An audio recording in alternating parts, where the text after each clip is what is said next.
Today is Monday, December 20th, 2004. This is the beginning of an interview with Ian Lennox at his home at 1405 Bay Pines Boulevard, Indian Rocks Beach, Florida. Ian Lennox is 75 years old, having been born on November 18th, 1929. My name is Ethan Lennox, and I'll be the interviewer.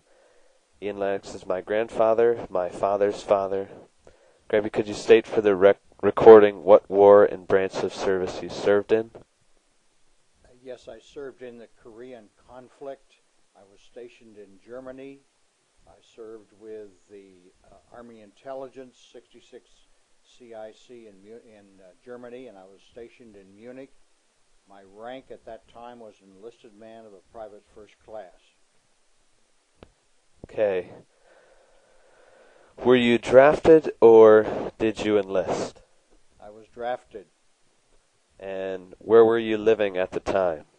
I was living in New York State, and I was in seminary at the time in a correspondence. I was entitled to take 1 year off, 1 semester off, and do it correspondence. At that time, my draft deferment was changed because I was not presently at the time at seminary, and therefore my draft board changed my deferment.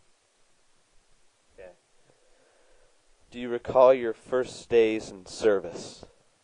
Yes, I was sent as a draftee to Fort Riley, Kansas. I was in the infantry, 28th Infantry Division in Fort Riley, Kansas for my draftee, then it was 16 weeks drafts.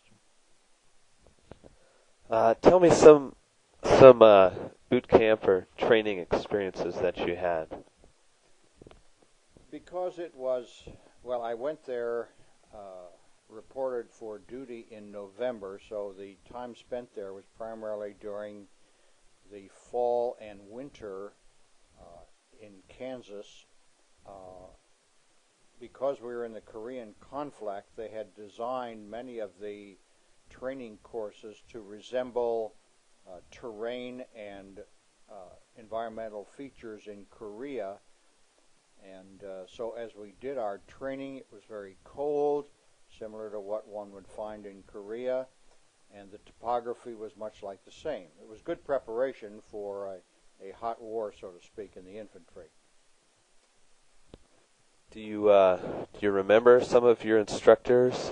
No, not really. I know at the time many of our instructors were themselves former draftees or enlisted personnel who were kept on to do training instead of being sent to Korea or to other places of service.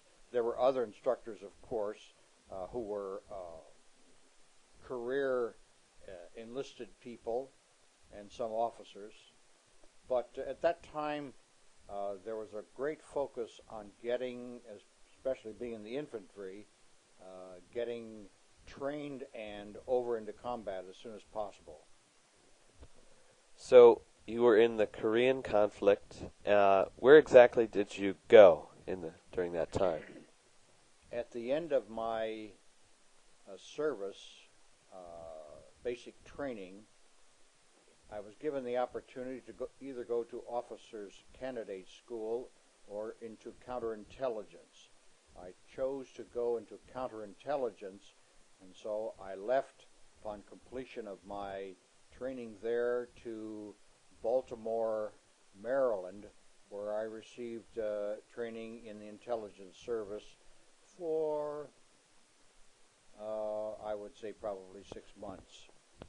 From there, I went to Germany and served the remainder through the fall of 1954 in a counterintelligence unit in Munich, Germany.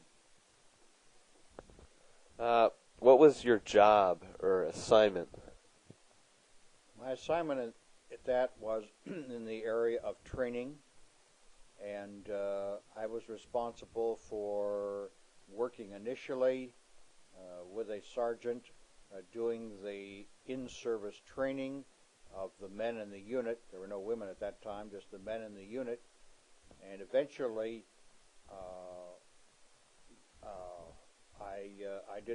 I was in charge of the training myself. So did you see combat yourself? There was no combat in Germany. The war was over in Germany, but when we initially got there, the peace treaty had not been signed. So in a sense... Hold on.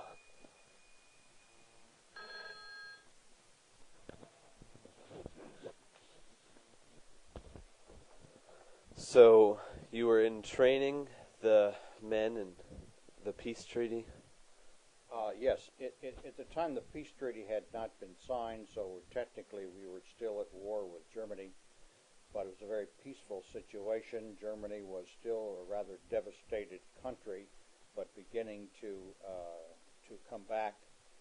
And our unit's responsibility was to do counterintelligence work against the communist forces, primarily in Czechoslovakia. But that I did not do so-called agent work. My responsibility was merely in conducting the training. So, tell me about some of your experiences and memories, kind of from living there and some of the things that you experienced. Being in a low-ranking enlisted man, I was not able to bring my wife to Germany on the Army's expense, but because we had a commanding officer who himself was a professor of history at the University of Colorado, who was brought on to active duty, he wanted to have as many as the married men as possible have their wives there. So I was able to bring my wife over, and we lived on the German economy. It was a fascinating experience. We lived in a German home with a woman who was a widow of her late husband was editor of the major newspaper in Munich, the Süddeutsche Zeitung, and he died in a concentration camp because he criticized Hitler. In that part of Germany, southern Germany, down near the Austrian border, Hitler was not very popular as he was in northern Germany, and so there's a lot of criticism, and this woman's husband wrote editorials and in the paper criticizing Hitler, and it was eventually, as I said, put to death. It was a fascinating experience to talk to her about what it was like in the war. Some of the things she talked about was the fact that Dachau, the infamous concentration camp, was located just outside of Munich, and she talked to me about, on many occasions, about her husband's effort to expose what was really going on in this terrible place. And she told me about some documents that were smuggled out. We actually went at one point to the concentration camp. Of course, there was nobody in it at the time, but they did not rehabilitate it at all. They decided to leave it, the American Army decided to leave it exactly as it was when it was liberated, and so the ashes were still in the ovens. You could see on the walls of the building where the bodies were stacked, you could see just lines of blood where the bodies were stacked.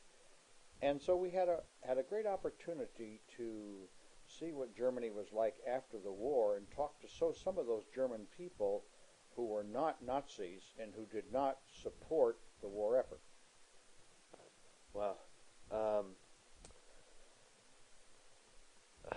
Were you awarded any medals or citations? No, not at that time. There was no. As I told you earlier, I remained in the military in both the chaplaincy and the military police for about 18 years, and I was an officer at that time.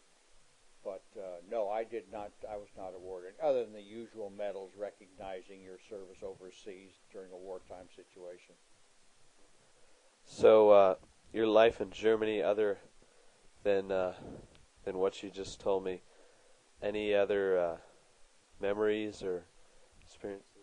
Yes, we were stationed in German barracks, and the German army in the homeland lived very well.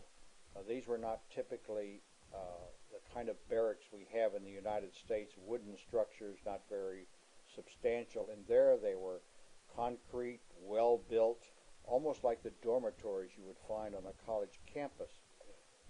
As I said at the time, a lot of those with me in the service were draftees. I told you about the commanding officer who was a college professor. There were other individuals there who were officers, who were college people or business people who had been brought back into active duty. And so the experience was not a typical Army experience. It was more a collegiate type of situation. We were able to, even though we were enlisted people, we were able to wear civilian clothes. We had our identification that we had did not speak of our rank because we were in counterintelligence, and we were able to move freely around as Germans. I remember many times riding dressed as a German and riding on the bus or streetcar to work, and the Germans would turn to me and ask for directions and things like that. I was not very proficient in the language, and I could answer rudimentary questions, but I remember many times how shocked they were when they realized I was not a German and in fact was military. So we had, I would say, in other experiences on leave and some of the work we did in the private sector gave us a good experience of the Germany that was not known as Nazis or those who committed a lot of atrocities, but really we met a number of what we would call Christians, German Christians, who participated in some of our programs. That we were involved with a local chaplain in teaching Sunday school class and doing activities like that, and we really made some very good friends among Germans. It didn't sound like people in Germany had any really resentment towards the Americans. Is that true? That's true. It was always interesting. We never found any Germans, and remember, by this time, this is 53, 54, and the war has been over since 45, so any Germans who had remained in the Army had been repatriated and returned to civilian life. And it's interesting, we never found a German who ever admitted to fighting against the Americans. They were always, every one of them were on the Russian front fighting the Russians. And we found this very humorous. And so I would say no, there was no animosity at all. The Germans are very adaptable people. And they lost the war, and so they realized the Americans were treating them fairly and helping them, and therefore they were very supportive. So no, there was no, even since at all, I can't remember one experience where there was any animosity against Americans. So when you were released from your active service, do you recall those experiences or that experience? Was it a relief or? Yes, because I was fortunate, as I say, in having your grandmother live with me in Germany for 14 months. And so it wasn't so much coming home from battle and not having been with my loved one for many months. And so it was really just almost coming back after some foreign service. So it was not very emotional or transition, because as I told you, I remained in the Army in other capacities, and so I didn't find any great reluctance in just continuing my military service, albeit in a reserve status. So could you explain more about your further military service?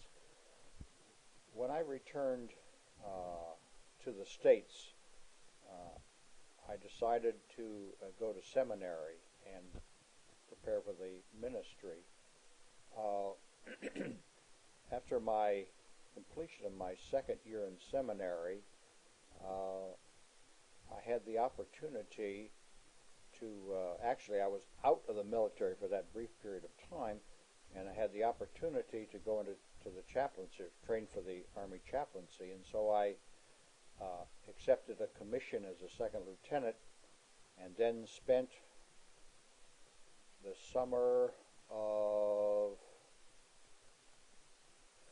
'59, I believe it was, that period of time in there escapes my memory, but it was in that '59-60. I spent that summer in Army chaplaincy school in New York State, and was preparing to then, since I had another year of seminary, I was then having to return for my third year instead of immediately going, upon graduation of chaplaincy school, going on to active duty as a chaplain. I had to go back and finish my third year of seminary.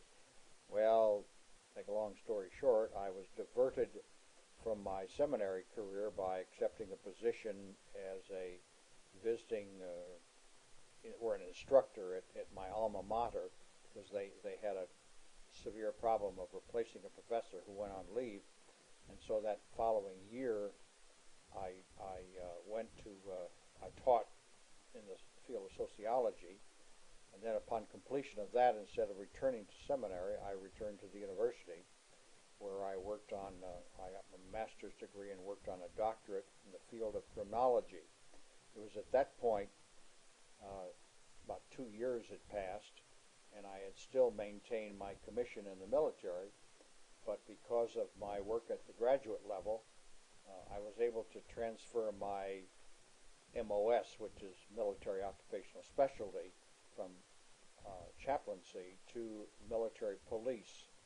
I continued doing that for a number of years later, took all of the courses, the military police courses, and was moving toward Army Command and General Staff College when other pressures came on, a growing family and so forth. And at that time, the war at Vietnam was over. They were downsizing the military. There was no opportunity to go on to active duty as a military police officer. And so I just went as far as I wanted to go. I reached the rank of major, and then I retired from the Army. So, you went on to